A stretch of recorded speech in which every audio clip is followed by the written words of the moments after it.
I still remember the moment as if it just happened. I was standing by the office coffee machine adding a dash of oat milk to my morning blend when Ryan, the new CEO and son of the company's founder, walked into the break room. He didn't greet me. He didn't smile, he just looked at me like I was part of the furniture he decided to throw out. "Lily, I need to see you in my office, now." It wasn't a request. I had been with the company for nearly 11 years. In that time, I had built the client services department from scratch, negotiated over 100 contracts, and trained most of the team that now sat just outside his office door. But none of that mattered to Ryan. His father, Mr. Cole, had built the company with grit and loyalty. Ryan inherited the title and apparently thought it gave him the right to play God. I followed him, trying to shake off the tension building in my chest. He didn't even sit down. "You're fired," he said, voice flat, emotionless. "We don't need lazy people like you dragging this place down." I blinked. At first, I thought it was some kind of twisted joke. "Excuse me?" "You heard me," he replied, casually, flipping through a stack of papers like he was deciding what to have for lunch. "You can collect your things and leave." Effective immediately, I stared at him, stunned. My heart pounded in my ears. I wanted to shout, to defend myself, to demand an explanation, but instead I smiled. A calm, polite, deliberate smile. "Understood," I said. "Have a nice day, Ryan." I walked out of his office with my head high, but inside I was trembling. My teammates looked at me as I passed, sensing something was wrong. A few started to stand, ready to ask questions, but I gave them a subtle shake of the head. "Don't make this harder." I packed my desk in silence. As I drove home, memories flooded my mind. 11 years, 11, I had given this company more time than I gave my own family late nights, working through holidays, taking calls while holding back tears after my divorce. I gave them everything. And now I was dismissed like I was nothing. But I wasn't angry, not yet. I was curious. Why? That question haunted me all night. I barely slept. Something about the way Ryan had said it so confidently, so carelessly, didn't sit right. The timing was strange, too. We were about to finalize one of the company's largest contracts, a deal I had spent 6 months preparing. I knew the client inside and out. I had even booked the final review meeting for that Friday, and now I was gone. Had he even looked at the contract details? The next morning, just after 9 a.m., my phone buzzed. I didn't recognize the number. I let it ring, unsure if I could handle another blow, but curiosity won again. "Lily, it's Mr. Cole." The voice sent a jolt down my spine. The real CEO, the man who had hired me 11 years ago after a single interview. "I just walked into the office," he said, and I could hear the tightness in his throat. "Why the hell did you pack up and leave?" Why the hell did you pack up and leave? "What happened?" I hesitated. "Your son fired me." Silence. Then, with a sharp inhale, "What?" "Yesterday. He said I was lazy and that I wasn't needed anymore." There was a long pause before he spoke again, this time slowly, like he was trying to stay calm. "Lily, did he read your contract?" I furrowed my brows. "What do you mean?" "He's supposed to finalize the Kingswell deal today, isn't he?" "Yes, we were scheduled to meet them at 11. Jesus Christ. I could hear papers rustling in the background, then a loud thud. Like he'd slammed something on his desk. "Lily, your contract has a clause," he said. "One I insisted on after the last acquisition disaster. You're not just the account manager. You're the only authorized negotiator for the Kingswell deal." I froze. "He can't close the deal without you." Mr. Cole continued. "Not legally. Not ethically. Not even practically. That contract will fall apart unless you're there." A slow-burning realization settled in my chest. He hadn't read it. Ryan had no idea what he'd done. And that's when something inside me shifted. The betrayal still hurt, yes, but now I felt something else entirely. Control. He had pulled the trigger far too quickly. And now the gun was pointed at himself. Mr. Cole hung up without another word. I could feel his fury through the silence that followed. I sat motionless in my apartment, coffee growing cold beside me, staring at nothing in particular. He didn't know his son had fired me without even reading the contract. I leaned back on the couch and let out a quiet, bitter laugh. After 11 years, this was it. taken down by a spoiled, impulsive man-boy trying to play CEO, making decisions like they were moves in a video game. But real companies don't respond after bad calls, and this one was about to find that out the hard way. I wasn't sure what was going to happen next. Part of me wanted to get dressed and show up to the office just to watch the fallout unfold. But another part, the one that had endured years of thankless overtime and swallowed my pride more times than I could count, wanted to let them burn. I didn't have to wait long. At 10:13, I got another call. This time it was Ryan. I let it go to voicemail. A minute later, another call, this one from reception. Then legal, then accounting. I stared at my phone as it buzzed nonstop, lighting up like a Christmas tree. I didn't answer a single one. The voicemail icon blinked at me, relentless. I tapped it open. Lily, hi, it's Ryan. His voice was strained. Listen, there was a misunderstanding yesterday. I might have acted too fast. We need you back. Today. It's urgent. Please call me urgent. The word rolled around in my head like a marble in a glass. He hadn't said sorry. Not once, not even in a fake corporate way. Instead, it was panic disguised as politeness. At 10:32, my phone buzzed again. This time, a number I hadn't saved in years. Nicole, a former colleague. We'd grown close back when she was in my department before she transferred to marketing. I picked up. Lily, you won't believe what's happening here, she said, her voice barely above a whisper. Try me. Ryan just got chewed out by his dad. Like, in front of everyone. The meeting room was full. Mr. Cole walked in and slammed the Kingswell contract on the table. I raised an eyebrow. He brought the contract. Oh yeah, and he asked one question. Did you read this before firing Lily? Nicole continued. Ryan tried to bluff, said something about moving in a new direction and reevaluating roles, but Mr. Cole didn't buy it. He flipped to the clause you always talked about. It, the one that says you're the sole negotiator on the Kingswell account. She paused. Everyone knows except Ryan. Lily, he looked pale, like ghost pale.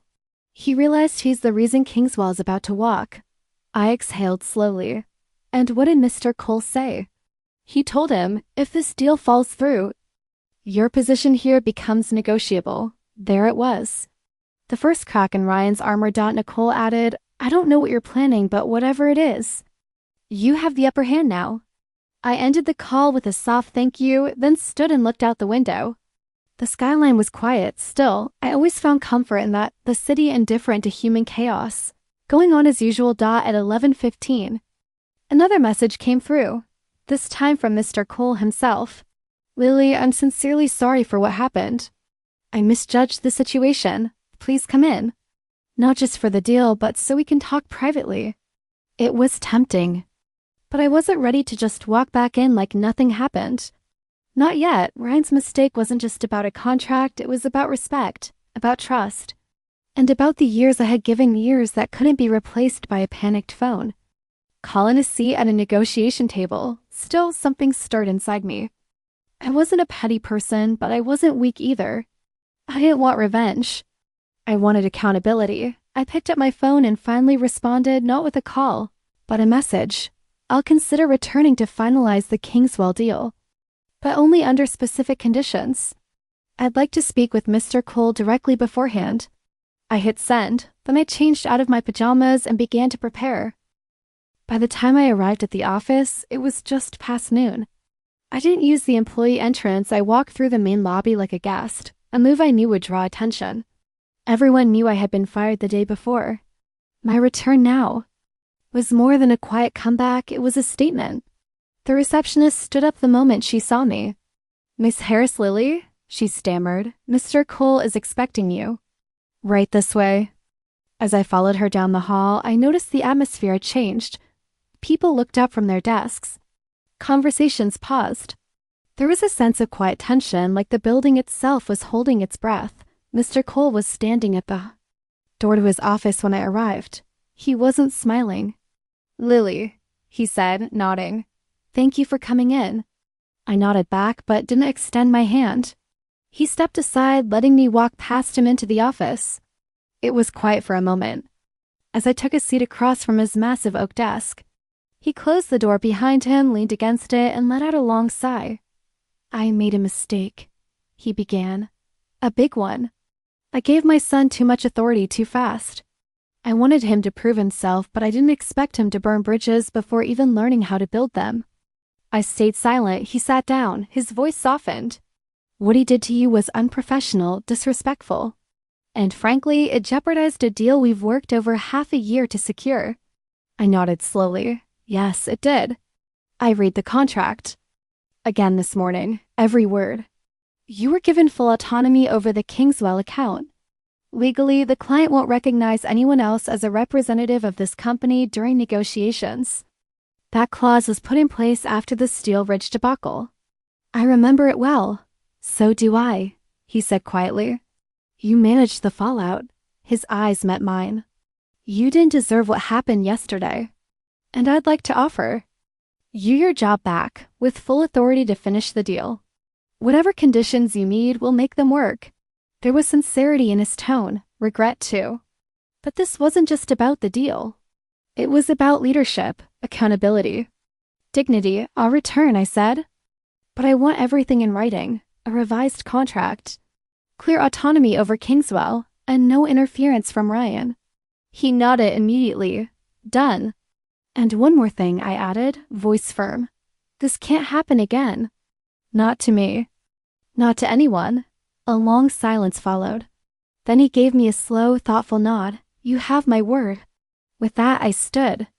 The moment I stepped out of his office, I could see Ryan standing down the hall. Arms crossed, pretending to be deep in conversation with a junior executive. But his eyes locked on mine the second I appeared. I didn't flinch. I didn't look. Away, I walked straight past him. And I swear for a second, I saw the exact moment he realized his control was slipping. By 1 p.m., the boardroom was ready. The Kingswell team had just arrived, and we had about 30 minutes before the official meeting. I reviewed the documents one last time, confirming all the points we had previously negotiated. Their CEO, Mr. S., was a no-nonsense man with sharp instincts. He valued trust above all, and any whiff of internal disorganization would send him running. As I placed the printed Arabic translation of the final terms onto the table, I caught sight of Ryan pacing outside the glass walls of the meeting room like a caged animal. Mr. Cole stepped out to intercept him. Their muffled voices escalated quickly until Mr. Cole's hand shot up, silencing him. Ryan's face turned crimson. He looked over his shoulder at me with a mix of rage and humiliation. Then he walked away. That was the last time I saw him. That day, at 1:30 sharp, Mr. S. entered with his aides. I greeted him in Arabic, and his eyes lit up. He smiled, a rare gesture from him. You remembered, he said warmly. Respect goes a long way, I replied. The meeting began. It went flawlessly. 2 hours later, we shook hands and signed the deal. After they left, Mr. Cole approached me again. This time, his face showed genuine relief. You saved us, he said, and I owe you more than just an apology. You owe your company a leader, I replied. One who knows the difference between power and responsibility. He didn't argue.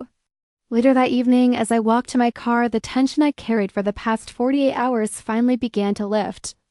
I had come back not as an employee, but as someone who understood her value and demanded it be recognized. But I also knew this wasn't over. Ryan might have been quiet today. But men like him don't disappear. They retreat. And then they retaliate. Let me know if you'd like part 4. The sabotage and the audit showdown, where Lily faces coordinated sabotage and audit reveals the truth. And Ryan's final downfall begins. The week after signing the Kingswell deal, things returned to a strange new normal. I moved my office 2 floors up directly next to Mr. Cole's and began overseeing the integration phase of the partnership. My calendar filled with strategy calls, onboarding plans, and international coordination. But beneath the surface, I felt it, the calm before a storm. Because Ryan hadn't shown his face since the day of the signing, he wasn't fired. That much I knew. But whispers trickled through the building about late-night meetings, closed-door shouting matches, and rumors that he was quietly assembling a case against me. I didn't flinch. I documented everything: emails, messages, meeting notes. Every decision I made had a paper trail. Then it happened. At exactly 9:07 a.m. on a Tuesday, A company-wide email was sent from our internal audit department. Subject: urgent inquiry into irregularities related to Kingsville partnership. An audit is being initiated regarding discrepancies in contract execution, approval hierarchies, and communication trails concerning the Kingswell account. All relevant parties are to preserve records and prepare for individual interviews. I stared at the email, then exhaled slowly. This wasn't just an audit, it was a trap. Ryan's last play. That afternoon, I was summoned. The audit team sat in a cold boardroom, faces unreadable. A legal advisor joined via Zoom. The lead auditor, a sharp-eyed woman named Helena, welcomed me formally. We're here to examine conflicting authorizations related to the Kingswell contract. There are claims, she said, pausing, but you acted outside your scope, forged executive approval, and intentionally excluded leadership from communications. There it was, the accusation. I leaned forward and opened the file. I brought dozens of tabs, printed emails, and signed forms. I expected this, I said, sliding it across the table. Every step of the process, from first draft to final signature, is documented here, including the initial autonomy grants signed by Mr. Cole himself. Helena opened it, her brow furrowed as she skimmed. And I added, you'll find the metadata from the shared contract folder. 2 weeks before the final draft, someone tried to alter the file and backdate changes. The system flagged it. Helena paused. Who? I pulled out a second.